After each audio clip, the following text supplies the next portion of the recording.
Boa tarde a todos. Vamos ter hoje mais uma apresentação do nosso curso de pós-graduação. Hoje nós temos a honra de ter aqui o professor Nelson Gouveia, que é professor titular do Departamento de Medicina Preventiva da Faculdade de Medicina da USP, que vai falar sobre um tema muito interessante, que é a questão das mudanças climáticas e a saúde urbana na América Latina, os resultados do estudo Salurbal.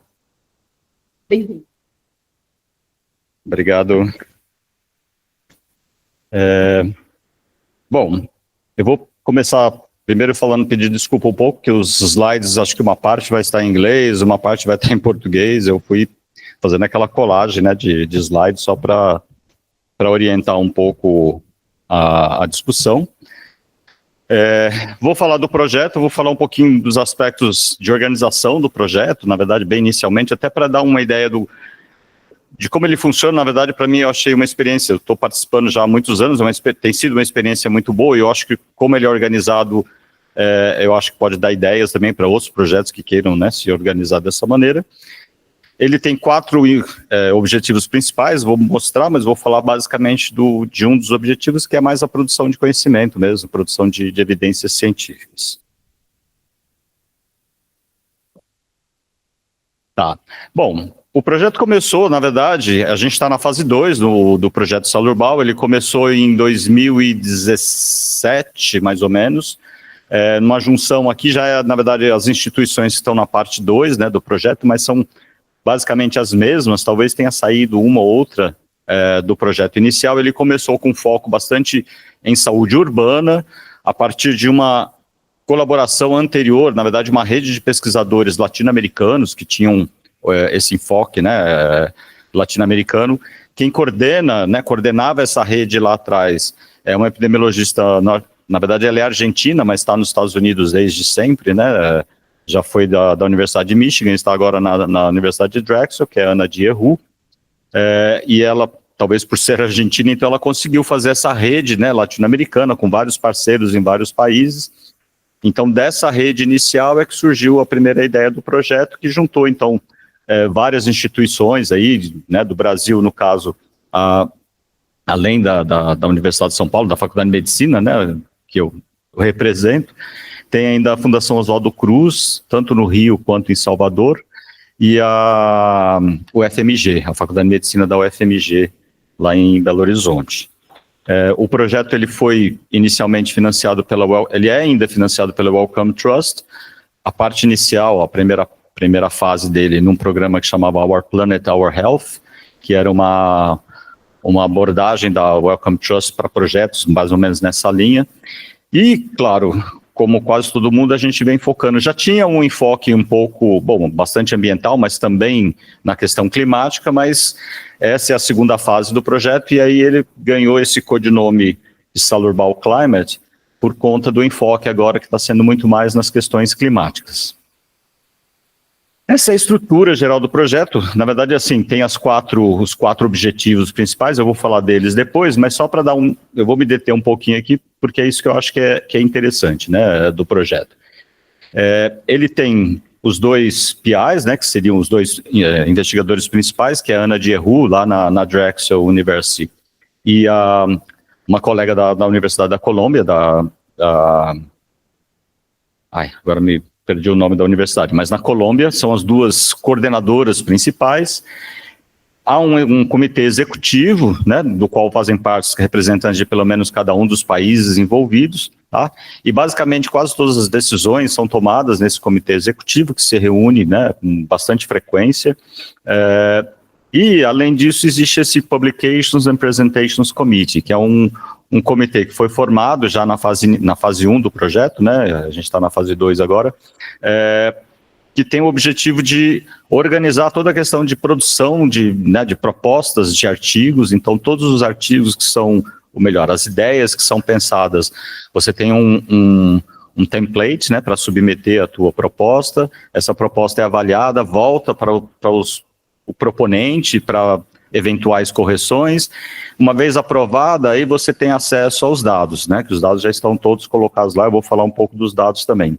Então, esse Publications Committee, ele funciona muito para organizar essa parte de produção, quem vai lidar, quem vai fazer o que exatamente, além de também, quando você termina a sua análise, escreveu o paper, você manda de novo para o Publications Committee, ele lê novamente, faz uma avaliação antes de você submeter para a revista. Então, isso também garante, na verdade, que... Não garante, né, mas ajuda e melhora muito a taxa de aceitação, porque o artigo já vai passado por uma revisão, né, além dos coautores, passa por um comitê e depois é que segue para a revista. Então, isso também acaba aprimorando, né, a qualidade dos manuscritos. Além dessa estrutura, claro, existe uma parte administrativa, né, que cuida porque são vários centros, né, como vocês viram ali, em 11 países da América Latina, então tem toda uma parte administrativa que é bastante trabalhosa. Tem 3 cores principais, tá, que são o Data and Methods, que é basicamente que gerenciam, organizam todos os bancos de dados, né, eu vou falar desses dados. Eles estão todos, primeiro precisam harmonizar, que são coletados de diferentes países, né? Em geral, as fontes são muito próximas, né? Eu fiquei surpreso de ver, por exemplo, até inquéritos de saúde que são feitos aqui, as perguntas são basicamente as mesmas que são feitas nos outros países, né? Inquéritos diferentes, mas com as mesmas perguntas. Então, muita coisa foi bastante fácil de harmonizar. Dados de mortalidade, em geral, também são relativamente... o atestado de óbito, que também tem um padrão internacional. Então, de maneira geral, esse core ele funciona para organizar os vários bancos, né? Tem várias pessoas trabalhando, então que organizam, cada um produz algum tipo de dado, e esse core organiza isso, e além da parte metodológica. Então, a gente está começando agora, essa mais ou menos uma novidade, né, está sendo ainda discutida, mas todas as metodologias, principalmente os códigos, né, os programas, né, quase tudo a gente faz em R, a ideia é ter os programas também colocados num repositório, porque muitas análises às vezes se repetem, né, com diferentes contextos, às vezes muda o desfecho, muda a exposição, mas é basicamente o mesmo modelo analítico, então o código já vai estar ali pronto para ser utilizado. Tem esse Climate Environment, que é o que eu coordeno, né, que é o que está mais envolvido com questões, de novo, aí de meio ambiente e questões climáticas. Então, basicamente, o que a gente faz é ir atrás de dados. A gente tem uma coletânea de dados, eu vou falar brevemente sobre eles, tá? Os dados, na verdade, de saúde, eles acabam sendo organizados aqui pelo Data and Methods, né, os dados de saúde, em geral, eu digo os dados de mortalidade, hospitalização e dos inquéritos de saúde. Tá, e dado censitário também, né? E tem esse Policy Community Engagement, tá? Então, existe uma atenção bastante forte no projeto, nesse engajamento, tanto basicamente com stakeholders, com formuladores de políticas, né, com gestores, com pessoas que estão envolvidas em políticas de saúde ou urbanas, né, de modo geral. Então, mesmo na primeira fase, a gente teve vários encontros regionais, onde a gente chamava representantes locais, né, no último dia para discutir, apresentar resultados, esse tipo de coisa, tá? E além dos cores, a gente tem esse Advisory Board, tá, que foi formado também com pessoas fora do projeto, a gente tem reuniões também, basicamente 2 vezes ao ano, somente para mostrar o que a gente está fazendo, e eles minimamente dão alguma orientação, chamam atenção para algum aspecto que eventualmente não esteja funcionando adequadamente. Então é importante ter um comitê externo, né, que seria um comitê para fazer essas avaliações. Tá? Então essa é mais ou menos a estrutura, claro, bem brevemente, né? A gente tem muitas reuniões, né, cada um desses cores aqui tem suas reuniões próprias.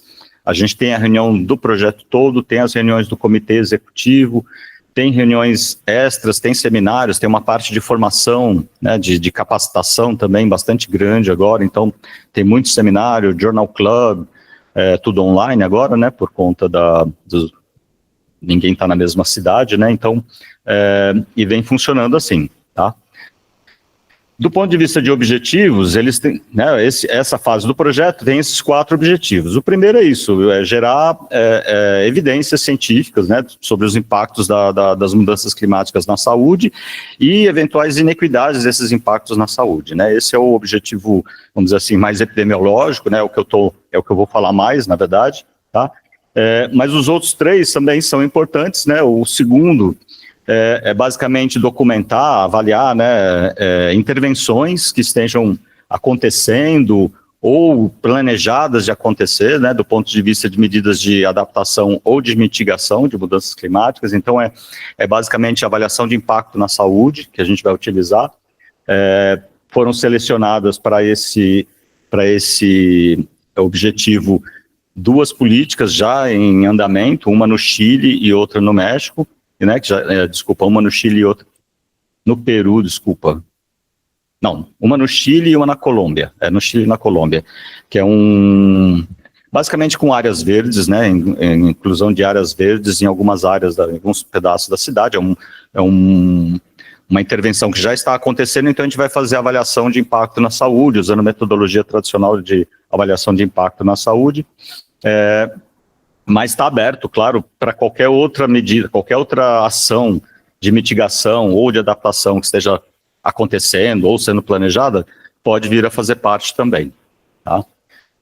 O terceiro objetivo é esse, né, da capacitação de recursos humanos, né, principalmente nos vários países, nos vários locais, né, então existe uma atenção muito forte, né, nesse sentido de você capacitar pessoas de maneira geral, tá? Então tem, como eu falei, né, Journal Club, webinários, além de suporte, né, até para, por exemplo, para análise, né, então você tem grupos que às vezes se reúnem para discutir aspectos analíticos, então você tem aí todo um processo de formação também.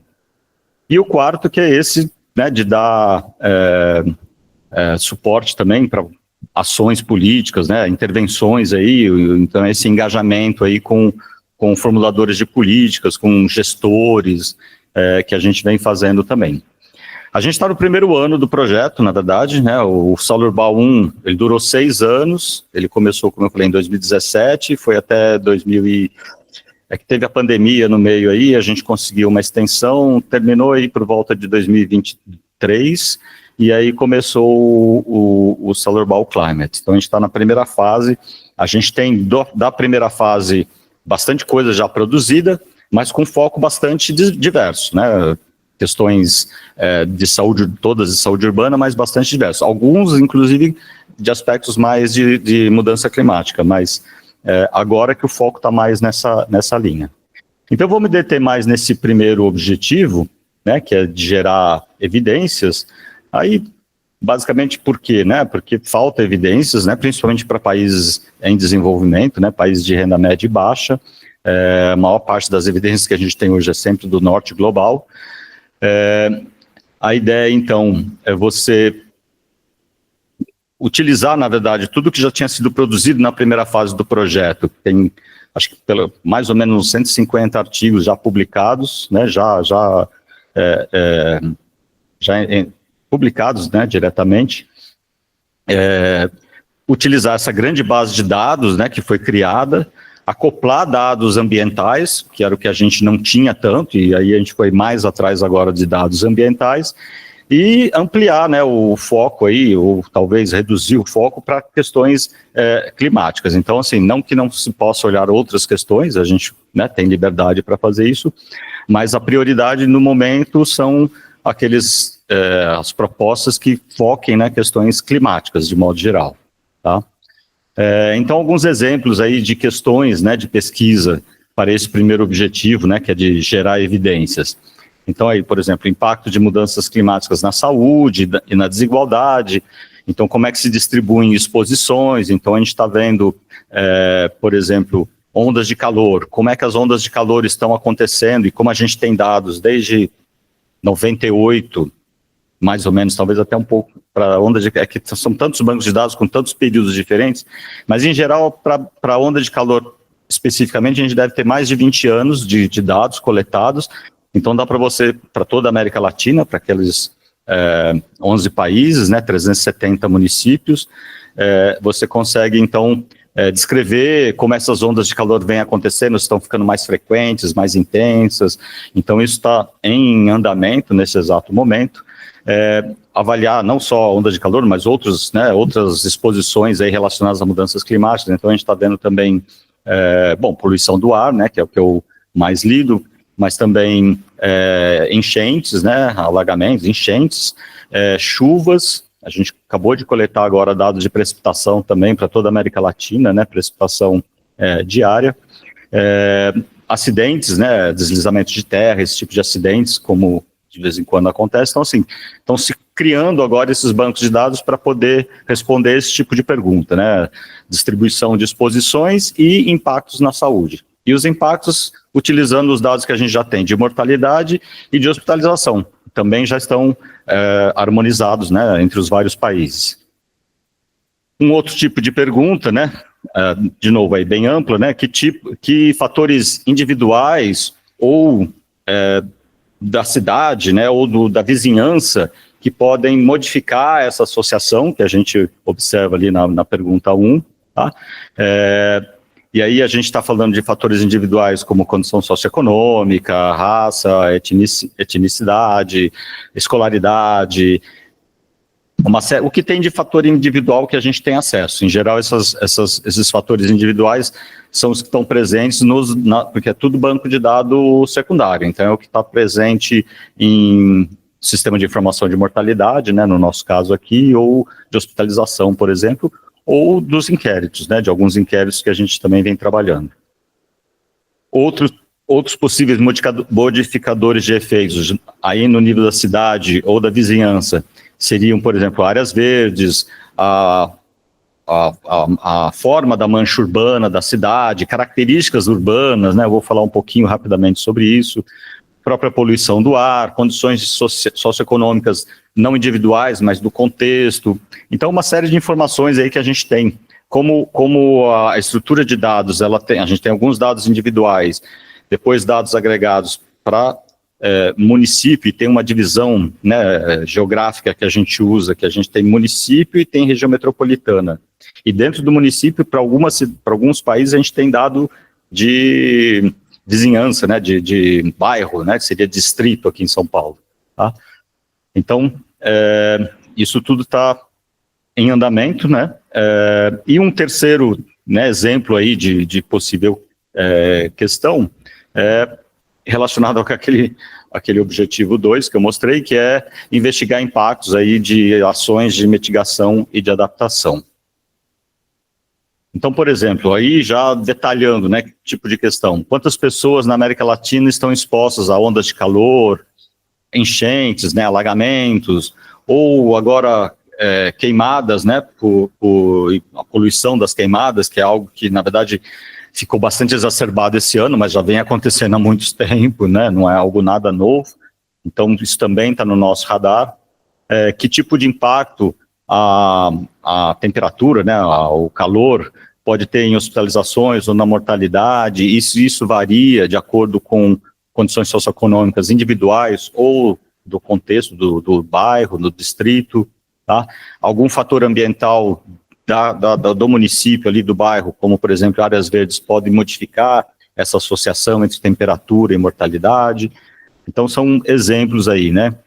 Quais os impactos, os efeitos diretos ou indiretos das enchentes, da mortalidade, ou em hospitalizações, tá? De novo, se os fatores de vizinhança, né, podem modificar esses efeitos, tá? Quantos óbitos ou eventos de saúde, né, relacionados à poluição podem ser atribuídos aí às queimadas, né, que é algo que a gente está começando a ver agora. Então, de novo, aí exemplos de questões. E aí, para dar ideia, né, do que a gente tem, como eu falei, são 11 países, a princípio são 371 cidades, só que aqui cidades a gente tem que entender que, na verdade, são regiões metropolitanas, né?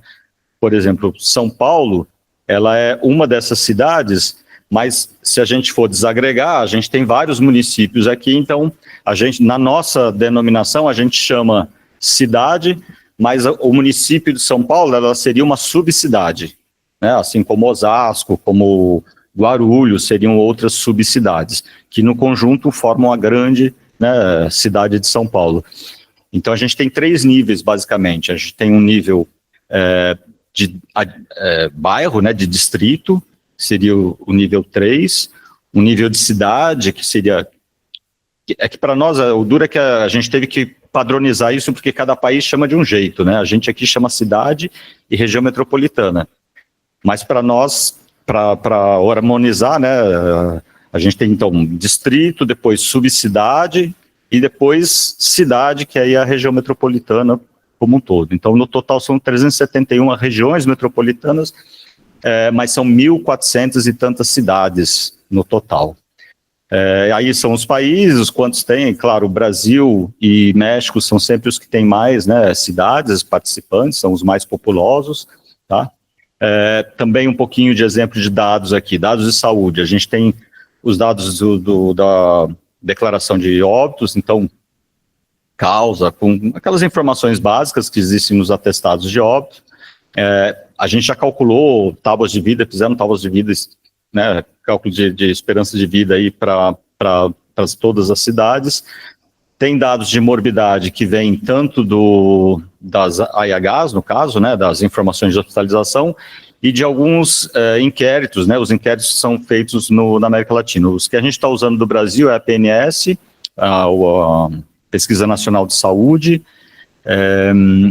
e tem mais uma agora que eu já não lembro. Que essa parte, na verdade, eu também não mexi, com as pesquisas eu não mexi. Enfim, então tem bastante dado de saúde, tem os dados de ambiente físico e construído, né, que é a parte que eu estou mais envolvido, então a gente tem dados, como eu falei, né, da mancha urbana, como é que ela é, se ela é concentrada, se ela é espalhada. A gente tem dados de número de intersecções, de esquinas, basicamente, né? Tráfego, né? Um indicador de congestionamento, e quase todas essas informações, algumas, assim, de fontes diferentes, mas muitas delas são dados que estão disponíveis, que você consegue achar, às vezes são imagens de satélite que você consegue como é que fala, baixar a informação e colocar na sua geografia ali, então ter o dado para cada um desses lugares. Então, dados de poluição do ar, caminhabilidade, áreas verdes, e áreas verdes aqui também é uma infinidade, não é só o quanto de área verde, mas como ela está distribuída, se ela está concentrada, se é mais alto, se é só grama, então tem, né, variações aí. Acesso à água e saneamento, aí aqui tem, então agora que a gente está terminando de coletar precipitação também, né, uma série de vários anos aí para precipitação diária, enchentes, tem uma base de dados sobre enchentes no mundo inteiro que você consegue puxar, todas as enchentes que aconteceram estão lá, e aí você consegue colocar isso. A gente usa muito sistema de informação geográfica, né, para poder localizar esses eventos, então você tem um shape, né, das cidades do Solerbal e você consegue, então, identificar aí. Dados socioeconômicos, né, os tradicionais de sempre aí, boa parte deles também, muita coisa vem de censo, que também foram utilizados os censos, inclusive a definição de cidades, né, para entrar 371, que eram só aquelas acima de 100 mil habitantes, no censo de 2010, quando a gente começou a trabalhar com isso, foi lá em 2017, até antes, né, de 2017 já começou o projeto. Então a gente trabalhou com dados do censo de 2010 para definir as cidades que iam participar, então eram cidades que em 2010 tinham 100 mil, e muitas já cresceram, inclusive mudaram, então a gente está fazendo agora uma atualização, né, a partir dos dados. Quase todos os países fazem censos decenais, como a gente, né, no nosso caso foi em 2022, alguns outros países tiveram censo em 2020, então a gente está atualizando boa parte desses dados dos censitários com os censos recentes, então algumas geografias, né, os próprios limites das cidades às vezes mudam, né, tem casos que a gente está, assim, são poucos, né, mas a gente está tendo que fazer um retrabalho aí com esses dados. Aí um pouquinho sobre dados de saúde, né? Então a gente tem dados de mortalidade para as 200, aí no caso são 371, mas nem todos os países a gente consegue dado com data, né, com as informações necessárias. Então aqui eu estou falando de dados diário, né, para 298 cidades, um pouco mais até de 20 anos agora para cada cidade, de novo, varia um pouco, tem lugar que tem, né, restrição de dado, em geral, com idade, sexo, a causa da morte, tá? E para 152 cidades, né, incluindo Brasil, Chile, e Argentina, a gente consegue chegar a nível de distrito, né? Que para quem já trabalhou com os dados aqui do SIM, do Sistema de Informação de Mortalidade, a gente consegue, na verdade, isso é uma colega da Fiocruz que está fazendo esse linkage, né, dos dados de mortalidade para o setor censitário. Está sendo feito para o setor censitário. Tá? Está indo-se agora atrás de dados, né, de educação, de raça e etnicidade. A gente está, eu não sei exatamente quem do grupo, né, são mais de 60 pesquisadores no total, mas alguém está trabalhando com os dados de hospitalização, que até onde eu sei já estão prontos para serem usados, né, porque, de novo, tudo tem que ser meio que harmonizado entre os vários países, né, para que sejam dados comparados. Então, também tem dado de hospitalização aí para 294 cidades, até 23 anos, né, por cidade, também com essas informações aqui de idade, sexo e diagnóstico. Estamos fazendo isso nesse momento agora, que é pegando dados do sistema de informação, no nosso caso aqui do SINAM, né, e os equivalentes nos outros países. Dados de doenças de notificação compulsória, né, de infecções aí que são importantes. A gente está focando em dengue, mas não só dengue porque é a mais, né, também está bastante na moda, vamos dizer assim. Então, estamos pegando esses dados também dos sistemas de informação, harmonizando, esse aí está em processo ainda. E tem os dados dos inquéritos, né, que, como eu falei, boa parte também já foi razoavelmente harmonizada, principalmente as questões né? Índice de massa corporal, IMC, a gente fica chamando BMI, quando vem falar em português não consegue lembrar, né? O IMC e né, a antropometria, que a gente viu, todos coletavam bem parecido, então assim, deu para harmonizar. Então, bastante coisa da parte vamos dizer assim, de sistemas alimentares foi bastante avaliado, tem vários estudos com isso, utilizando os dados dos inquéritos. Tá? Do ponto de vista ambiental, a gente já tem, né, dados censitários aí para as 371 cidades nos 11 países, com 45 indicadores aí, né, de educação, ocupação, emprego, saneamento, condições de habitação, migração, tudo isso veio de censo. Para algumas dessas 366 dessas cidades, das 371, a gente tem dados no nível também de distrito, né, de bairro.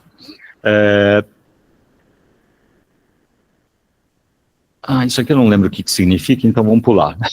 O que a gente está indo atrás agora primeiro, completar, né, porque na verdade a gente vem coletando dados desde que o projeto começou, mas aí, eventualmente, periodicamente, a gente tem que sempre completar anos mais recentes. Então, está sendo completado para anos mais recentes dados de incapacidades, frota de veículos, fontes de eletricidade, o combustível, né, para cozinhar, e outros tipos de dados dessa natureza. Eu falei social environment, né, que eu olhei environment, pensei que era da parte ambiental mesmo, aqui é do ambiente social, né, então são as variáveis basicamente do censo, tá? Além de, claro, né, PIB, o índice de Gini, né, que são bastante disponíveis aí, é fácil de coletar. Aqui sim, né, do ambiente natural e construído, a gente já tinha, então, uma série de dados e a gente está atualizando alguns deles e indo atrás de novas fontes. Então, a gente já tem, para as 371 cidades, a gente tem cerca de 20 variáveis, né, como é que é a forma da mancha urbana, tá? Variáveis sobre o desenho das ruas, né, se elas são, quantas esquinas tem uma infinidade de dados lá, tem muita coisa que a gente nem conseguiu usar ainda, porque né, é tanta informação que às vezes fica até difícil de usar. Foram criados padrões, né, para tentar caracterizar as cidades latino-americanas. Muitas dessas informações vieram basicamente do OpenStreetMaps, ou então também de dados censitário. Tem informação nova agora sobre, seriam as favelas, né, habitação informal. tem variáveis sobre parques urbanos, sobre áreas verdes de modo geral. Como eu falei, áreas verdes tem várias informações sobre áreas verdes, sobre áreas azuis, né, que seriam corpos d'água. Também são dados longitudinais desde 1985, então algumas coisas a gente tem longitudinalmente, né, nem todos os dados aqui são longitudinais, mas boa parte deles também. Bastante coisa é feita por sensoriamento remoto, como eu comentei. Estamos fazendo, né, a atualização desses dados até 2022, né, dado que sempre tem um gap aí, até você ter dados disponíveis, então a gente delimitamos, né, 2022 como nosso objetivo agora. Tem vários dados sobre sistemas de transporte, né, frota de veículos, como eu já falei, presença de metrô, trem de superfície, trem urbano, BRT, né, que é algo que também é bastante comum em várias cidades da América Latina. Na parte mais específica de clima e poluição do ar, a gente está atualizando também, a gente tinha dados de temperatura aí desse ERA 5 Land, né, que foram feitas adaptação, né, para o nosso contexto, são dados com uma resolução de 5 quilômetros, né, quadrados, de 2000 a 2015, eles estão sendo atualizados agora para 2022, da mesma fonte. A gente está indo atrás de outras fontes de temperatura, né, como eu falei, a gente às vezes utiliza outras fontes, assim, sempre quando possível, com a resolução melhor, quando possível, às vezes a gente não tem, tá? Mas basicamente a gente já está com dados de 2000 a 2022, né, 22 anos de dados de temperatura diária, tá? E a gente está fazendo também, acho que isso eu não sei se eu vou mostrar aqui, mas a gente acabou de ser publicado um artigo que faz inclusive a projeção para 2020, 2045 a 2055, de como é que vai estar a temperatura e ondas de calor. Eu não sei se acho que até 2040, metade do século, né? Acho que a ideia inicial era até metade, depois até o final do século, mas o que foi publicado agora é até metade. Então também estamos fazendo projeções aí baseados nesses dados. Também atrás, então, de enchentes, né? Tem essa base de dados aqui que dá enchentes para o mundo inteiro, tá? A gente conseguiu, então, os eventos para 371 cidades. Estamos indo atrás de tempestades, precipitação, como eu falei, tem uma base que fala sobre estresse hídrico, né? Que não tem uma definição lá do que significa, né? Que tem a ver também com secas, né? Com períodos de seca. Então, a gente também está com esse dado, está indo atrás dele. De poluição do ar, além de material particulado 2,5, que a gente já tinha coletado de 98 até 2015, agora a gente já completou, não, era 98 até 2020, estamos vindo agora até 2022 também. A gente tem dados anuais, depois a gente coletou dados mensais e agora a gente está coletando dados diários. Está aqui, os dados diários, isso aqui já está coletado, já está pronto, também mais ou menos nesse mesmo período, 98 a 2020, acho que é 2022. Tudo derivado de imagens de satélite, tá? Tem também para NO2. NO2, na verdade, a gente está colocado aqui, mas a gente já olhou e está muito ruim esse banco de dados, então, assim, por enquanto não está dando para usar dados de NO2. O dado anual, sim, o dado diário, esse aqui é que não está dando para usar, tá? E surgiu semana passada uma fonte de dados de ozônio, também dado diário de ozônio, que a gente está olhando, vamos começar a explorar o dado de ozônio, tá? Carbono negro, que está colocado aqui, mas ainda não tem nada.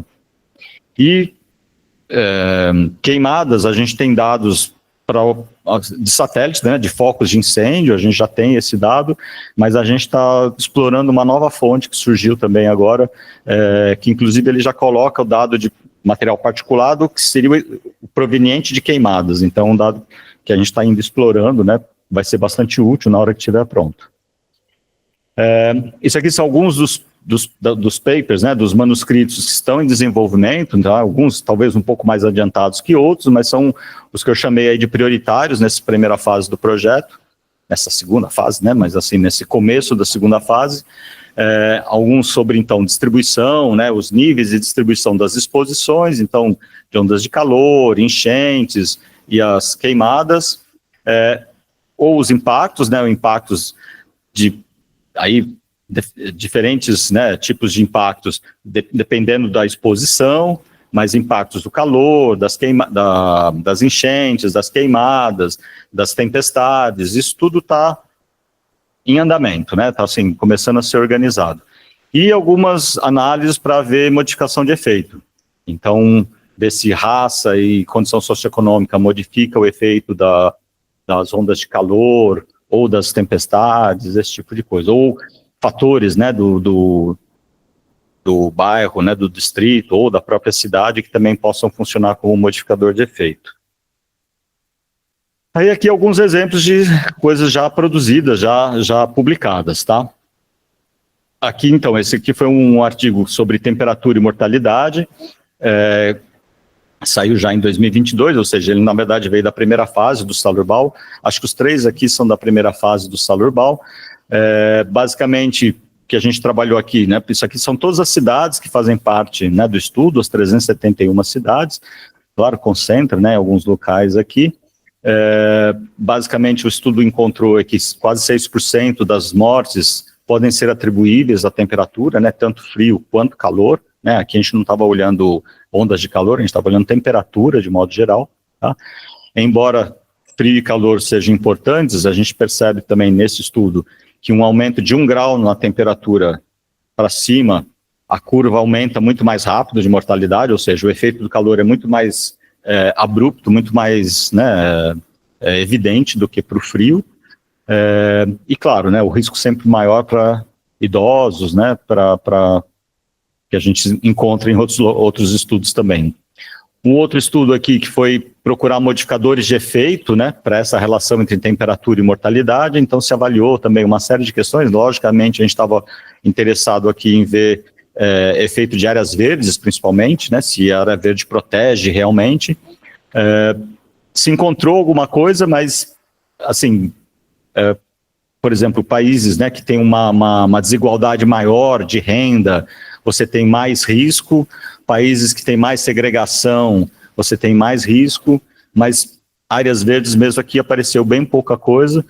Foi feito um outro estudo aqui, que também já foi publicado, especificamente para observar, né, se áreas verdes tinham esse fator protetivo, mas, de novo, não apareceu tanto. Aparece, na verdade, eu acho, talvez a grande informação desse artigo é que não basta só ter áreas verdes, elas precisam ver como é que elas estão distribuídas ao longo da cidade. Porque elas estarem todas concentradas num ponto só, parece que não resolve nada, né, o que é até um pouco intuitivo. Aqui, esse foi um outro também com temperatura e peso ao nascer. Nesse caso aqui, quando esse estudo foi feito, só tinha dados para o Brasil, México e Chile, então só entraram esses 3 países.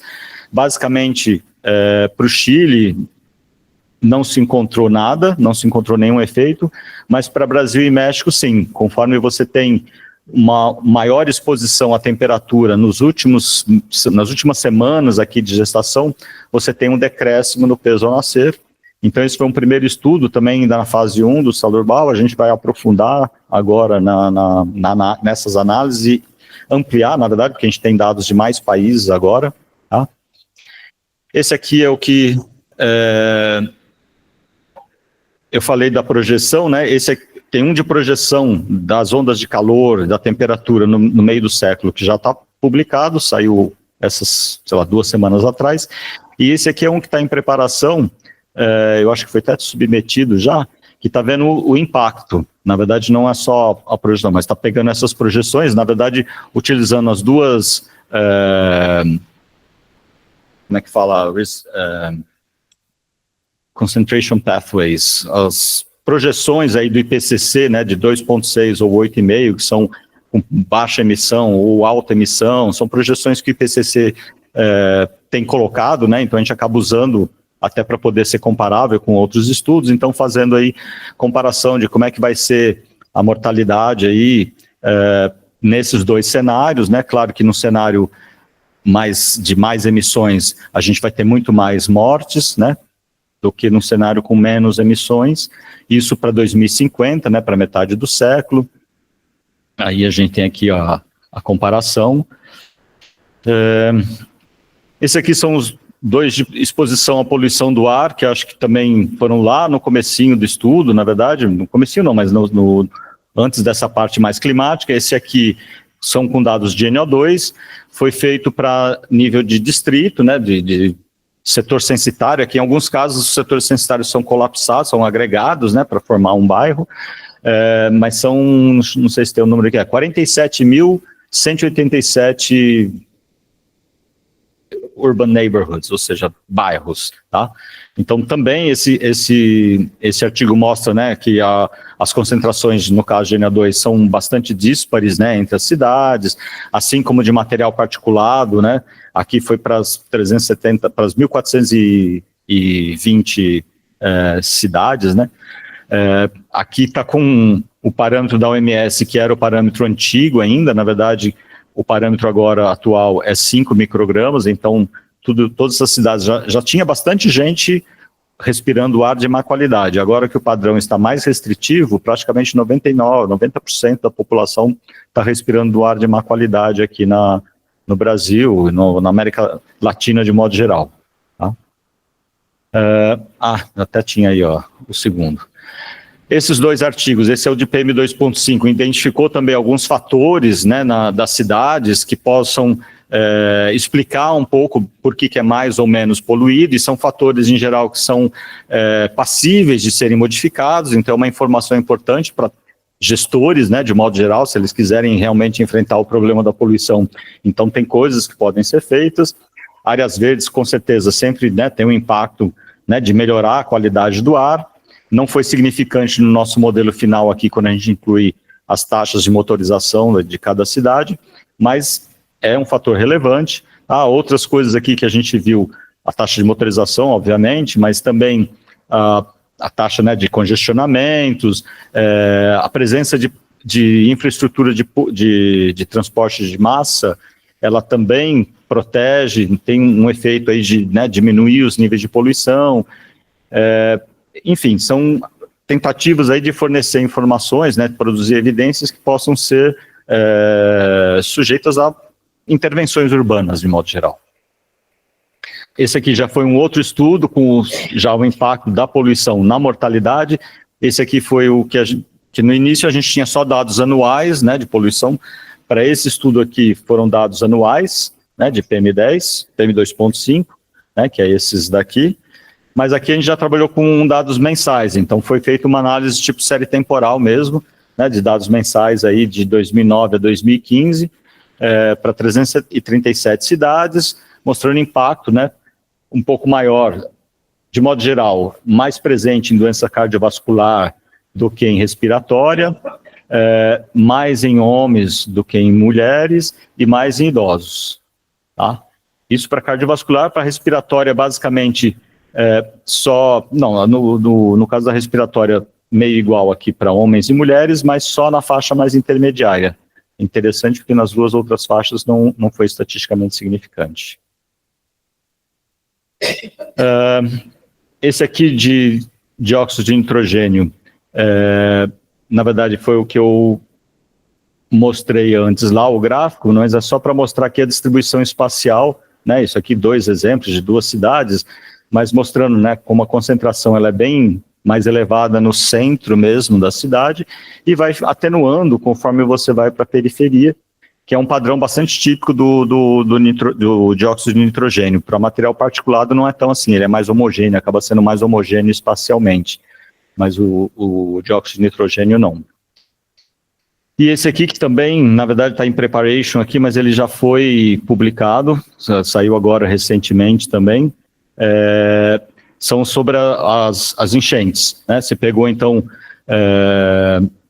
enchentes em 276 cidades, de novo, conseguimos desagregar esses dados para bairros, né, dessas cidades, então deu 44 mil bairros aí, e aí mostrando, né, na verdade, algo bem simples, mas mostrando que aqueles bairros, né, que têm um menor nível educacional, né, menor renda, menor condição socioeconômica, são os que sofrem mais enchentes. Tá? E tem bastante, né, uma tendência que conforme você vai melhorando a condição socioeconômica, diminui a tua chance aí, o teu risco de sofrer uma enchente. Então também é um outro tipo de estudo aí que acabou de sair aí recentemente. E acho que esse era o último.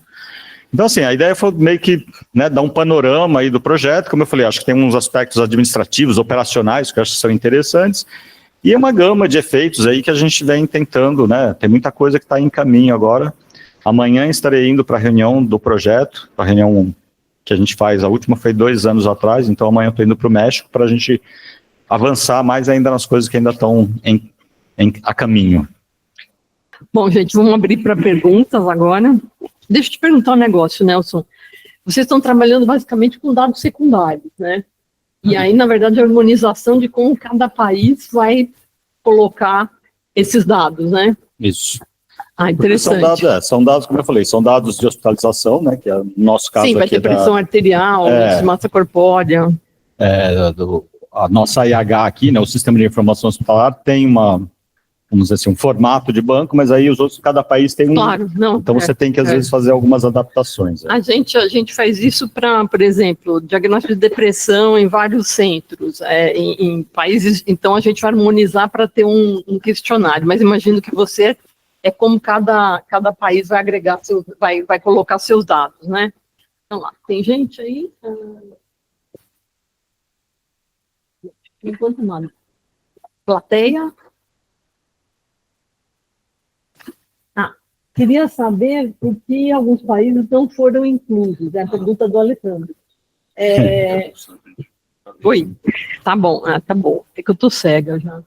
Ele queria saber por que alguns países, o Alejandro, Túlio, Zapata, Leighton, porque alguns países, como por exemplo Bolívia, Equador, Venezuela, Colômbia e as Guianas não foram incluídas. Tá, então, na verdade, desses aí, a Colômbia, sim, a Colômbia foi incluída. Guiana, Bolívia, Equador e Venezuela realmente não. Isso, na verdade, por contingência, né? Assim, quando você monta um projeto dessa ordem, você tem que ter alguém de referência em cada um dos países, em geral alguém que você já conhece, que você faz aquele contato, que você constrói ao longo dos anos, e aí quando você monta a proposta, você chama o colega que você já conhece. E infelizmente aconteceu de não ter ninguém, né, Bom, Venezuela acho que tem características aí que a gente pode até discutir, seria realmente bastante difícil, né? Agora, Equador, eu acho que é um país que faltou, não sei, eu particularmente não conheço, mas com certeza deve ter uma comunidade de pesquisadores lá que poderia, né, tá participando. Guiana também não conheço nada, Bolívia também não apareceu ninguém, Uruguai também não participa, Paraguai, então assim, não é toda a América Latina, são 11 países. E América Central, na verdade, sim, a gente tem um centro que é na Guatemala, né? Na Guatemala, mas ele pega basicamente, eu acho que o centro mesmo, acho que é na Costa Rica, agora eu não sei, o INCAP. E ele trabalha já com Panamá, com Costa Rica. Ele trabalha então, com tudo. Ele trabalha com vários países, então é como se você tivesse um centro ali que pega, né, todos os países ali da América Central, então facilitou bastante para a gente também. Que eu acho que é uma coisa que acontece no mundo, tem países que já estão prontos, tem o dado e tem outros mas eu acho que, assim, vocês, pelo que eu entendi, vocês estão incorporando novos países à medida que vocês conseguem os dados. Então, países não, assim, desde o início são esses, de novo, né, acho que por conta de não ter um parceiro, alguém, né, que você possa... Claro. Então a gente não tem, desde que começou, na verdade, é o mesmo número de países, isso não tem mudado. Que há perspectiva de mudar, assim, de incluir, se aparecer, acho que sim, acho que é possível, mas a princípio não está no plano. Não, essa é uma dificuldade que os estudos multicêntricos têm. O ELSA era para ter um centro em cada região, mas a gente não conseguiu também encontrar ninguém na região norte e na região centro-oeste. Se fosse hoje, talvez tivesse já a coisa mais desenvolvida, mas naquela época foi uma coisa que aconteceu também com a gente, né? Tamar. Nelson, parabéns, muito boa apresentação. 2 perguntas que eu queria fazer. Uma que eu achei bastante interessante, aquele núcleo voltado para ampliar a influência sobre políticas públicas. Queria que você falasse um pouquinho mais, como que ele é constituído. né, falasse um pouco mais dessa organização. E o outro foi algo que me chamou a atenção, vou pedir só para você comentar, em um dos slides, a hora que você coloca influências do calor sobre a saúde, tinha homicídios também. Você pode... Eu confesso que eu fiquei curioso. Tá. Então, dentro do projeto, na verdade, assim, cada um desses grupos, né, os cores, eles foram se organizando conforme a afinidade, né, o interesse das pessoas, sempre tem que ter alguém um pouco responsável para chamar as reuniões, e esse grupo, esse core que lida com essa interação, vamos dizer assim, com formadores de políticas, são pesquisadores como nós, mas que têm um pouco mais esse interesse, essa habilidade, talvez, ou até conhecem já, né, tem contatos, né, por exemplo, a colega do projeto, que é da UFMG, ela é super enturmada com a gestão, não o governo atual, mas assim, com o poder público de modo geral lá em Minas Gerais. Então ela conhece, então assim, facilitam muitos contatos. Uma outra coisa que também acho que foi colocado desde o início, né, desde a primeira fase, a gente procurou, né, chamar, por exemplo, isso aconteceu até aqui em São Paulo, a gente fez uma oficina de trabalho aqui para discutir questões de transporte e de nutrição, né, que eram os dois temas para tratar de modelos complexos, né, aquela análise de Agent-Based Model, né, a gente baseados em não, como é que é? Modelos baseados em agente, que é né, toda essa nova metodologia, não é uma nova metodologia, mas essa outra maneira de analisar, de olhar dados, né, levando em conta questões de complexidade. A gente foi chamar as pessoas, a gente foi tentando identificar, então, pessoas de governo, pessoas de organizações não governamentais, mas que trabalham, né, tem muita ONG, né, que trabalha nessa interface, tentando, vamos dizer assim, quase que tentando empurrar os governos a fazerem alguma coisa, né, do ponto de vista de políticas. Então, a gente foi tentando fazer um mapeamento dessas potenciais, né, convidados, chamamos, né, isso foi aqui no Brasil, então não só brasileiros, nesse caso, a gente fez 3 oficinas desse tipo. As outras 2 foram, uma no Peru e outra na Guatemala, então tinham de vários países. A nossa aqui a gente chamou só brasileiros, até pela questão da língua também, né? Então foi em português, mas vieram, então, pessoas das mais diferentes áreas. Renata Falzoni, para aquela cicloativista, por exemplo. E aí, assim, na hora que você interage com essas pessoas, você acaba fazendo um vínculo, algum tipo de vínculo. Então, você vai mantendo o contato e conforme você produz qualquer coisa, eventualmente eles estão no mailing list que eles recebem. Então, a ideia é um pouco essa, e sempre que possível chamar, né, fazer interação com o pessoal que está mais na formulação de políticas públicas para mostrar o que a gente está fazendo, basicamente é isso, né. Em relação à segunda pergunta, sim, o estudo de temperatura e homicídios, até uma aluna minha que está fazendo, que, né, foi uma ideia que eu trouxe, porque já tem alguma, na verdade são 2 que a gente está fazendo agora, vendo ondas de calor e acidente de trânsito, né, porque violência no trânsito também aumenta, a gente até imagina, né, você está ali naquele calor absurdo dentro do carro, você quer mais jogar o carro em cima de alguém, né, se tiver alguma coisa, e homicídio também, já tem estudos, né, já tem uma literatura pregressa aí que mostra que existe também um aumento de mortes violentas. É que, assim, é difícil, né, você captar isso por atestado de óbito, mas a gente está querendo ver também feminicídio, porque pode ser também que tenha um impacto aí, né. Claro que tem a questão também que está muito calor, as pessoas também bebem mais, então tem fatores que alguns sejam possíveis de controlar, talvez esse não, porque a gente não vai ter essa informação ali, se a pessoa bebeu naquele dia ou não, então não vai ter isso, mas existe já essa associação, né, entre temperaturas elevadas e tanto mortes violentas por homicídio quanto por acidente de trânsito. E a gente está investigando isso agora, está exatamente nesse momento. Super interessante, né? É uma cabeça quente mesmo. Eu como odeio o calor, talvez eu contribuísse para essa estatística. Eu, como não dirijo mais, mas se eu dirigisse, eu acho que eu também contribuiria. Com certeza, né? Porque eu já fiquei muito nervoso no trânsito. Assim, uma hora eu pensei, eu preciso parar, porque senão eu vou me envolver em algum acidente. Não, com certeza. Mais perguntas, gente?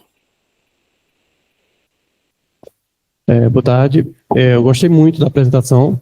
Me surgiram duas dúvidas relativas aos dados. A primeira, o senhor falou que foi utilizado o censo. Eu imagino que em outros países aconteceu também igual no Brasil. As populações ficaram ou superestimadas ou subestimadas em algum contexto. Agora teve o censo recente que está sendo disponibilizado agora as informações. Vocês pretendem adicionar ou retirar metrópoles? E a segunda seria relativa à harmonização. Eu imagino que com distante países, cidades diferentes, informações diferentes, vai ter lugar que vai ter muito mais informação que outros. Qual é a ideia que vocês estão fazendo? Deixando em branco aqueles que não tinham informação, os missing, ou retirando alguma informação que fosse a mais, que vocês acharam que fosse meio desnecessário? Então, como eu falei, né, para iniciar a gente usou o censo, no caso, é que vários países o censo foi exatamente em 2010, às vezes varia, de cabeça assim é difícil, mas acho que teve um que foi 2012, então tem um pouco de variação, mas a gente tentou centrar ali em 2010, selecionamos as cidades, claro, as diferenças de qualidade de censo entre os países, a gente não tem controle e acho que nem ficamos sabendo muito assim de grandes diferenças. O que a gente está fazendo agora, a partir do censo atual, né, que no caso aqui foi 2022, para outros teve países que foi em 2018, vários em 2020, embora tenha sido ano de pandemia, alguns não tiveram mais censo, né, dos 11 aí, acho que teve um pelo menos que não teve mais censo desde 2010. Enfim, o que a gente está trabalhando agora é tentar atualizar alguns desses dados. Incluir novos municípios, a gente não está pensando nisso, até porque a gente já tem uma base enorme com os 371, né, regiões metropolitanas, ou 1.400 e tantos municípios. O que a gente está fazendo é atualizando os dados desses que a gente tem, então atualizando dados de população, para alguns deles mudou a mancha urbana, que as cidades crescem, né? Tem algumas que crescem muito rápido, inclusive. Em 10 anos você vê assim, uma área que não tinha nada, e hoje em dia com imagem de satélite você consegue controlar isso muito fácil, né? Então você vê lá, essa área aqui agora tem gente morando, então a gente está atualizando, porque muitas das medidas, e aí tem uma equipe que trabalha muito com o sistema de informação geográfica para fazer esse tipo de coisa, né? Porque, por exemplo, os dados de temperatura, de poluição, a gente também tem, são imagens de satélite, ou de modelos, né, de imagens de satélite, que você atribui para uma geografia. E aí essa geografia, por exemplo, o limite da cidade, mas não quer dizer que tem gente morando aqui, pode ser que esteja todo mundo morando aqui. Então a gente leva isso em consideração, então você pondera os dados de temperatura pela população, então aquela geografia vai ter. Então isso tudo está sendo atualizado no momento por conta dos novos censos, né, o do Brasil e de outros países. Então é basicamente isso, os limites, né. Na verdade, tem acho que 1 ou 2 casos de cidade que mudou o limite administrativo, não é só que cresceu, a cidade mudou o limite, sei lá, alguma coisa, colocar na fronteira lá em algum outro lugar, e atualização de dados básicos, mas principalmente de população. Aí a outra segunda pergunta... relativo aos mísseis, por exemplo. Sim. Nos dados do SIM mesmo. Se você for olhar alguns anos, tinha informação que não tinha antes e depois começou a ter, ou teve uma mudança de como que essa informação era disponibilizada. Então, a gente tem trabalhado com o que tem, né? Nessa harmonização, a gente harmoniza mais no sentido assim, da mesma pergunta ser respondida da mesma maneira em cada país, ou a mesma métrica, né? Por exemplo, para antropometria, né? Que foi coletado de inquéritos. Então tinha que ver como é que pesou e mediu, né, como é que cada inquérito estava pesando e medindo, para ver se era equivalente, em quase todos era exatamente igual. Então você faz esses pequenos ajustes. Quando não tem informação, a gente deixa lá em branco, vai ficar em branco. Então você vê que a gente tem 371 cidades, mas tem análise que trabalha com 328, outra análise com 360. Então assim, na hora que você prepara uma proposta, aí você vai lá atrás do dado, aí vai ver quem tem o dado ou não. Então, a gente tenta manter o que tem e o que não tem fica lá como missing. E aí, não trabalha, mas a gente tenta não eliminar ninguém, né? Perfeito. Bom, mais alguma pergunta? Acho que não, né? Muitos elogios. Obrigada, Nelson, por ter vindo, e vamos ver aí se a gente consegue fazer o tal do Centro de Ecoepidemiologia crescer, né, e trazer mais dados para todos nós aqui, entendermos mais. Hoje eu e Itamar estamos almoçando e a gente comentou daquele filme Interestelar lá, que parecia muito distante quando a gente assistiu há 10 anos, né, mas que agora parece bem mais próximo. O Interestelar é aquele que a Terra está acabando e eles têm que mudar para E também tem aquela história, junto com as fake news também, tem gente que acha que o homem não chegou na Lua, é um contexto muito semelhante ao que a gente está vivendo agora, né? De negação da ciência e de piora das condições ambientais. Então, aí só para finalizar também, né, voltando aí para o projeto, como tinham duas pessoas... Duas não, tinham várias, mas tinha uma pessoa da Fiocruz do Rio, que é do ELSA, do Rio de Janeiro, Letícia Cardoso. Oliveira, isso. Cardoso Oliveira. Então, eu acho que até tem algum dos 100 e tantos que já foram publicados, alguma coisa com o ELSA, porque eu lembro que ela fez, acho que mais nessa parte de alimentação e nutrição. Sim, que ela é nutricionista, né? Com certeza. Então o ELSA já participou em algum momento aí, porque... Mandou seus dados. Porque era um interesse também do projeto trabalhar com coortes, que é algo que é bastante difícil, né, né, haja vista a estrutura que tem que ter, né. Então, foi feita algumas parcerias. Então, assim, mas mais para colocar que está aberto, na verdade está à disposição, porque o interesse do projeto é produzir conhecimento, né? Quanto mais conhecimento, melhor. Então, havendo interesse, é só procurar. Muito legal. Obrigada. Foi ótimo.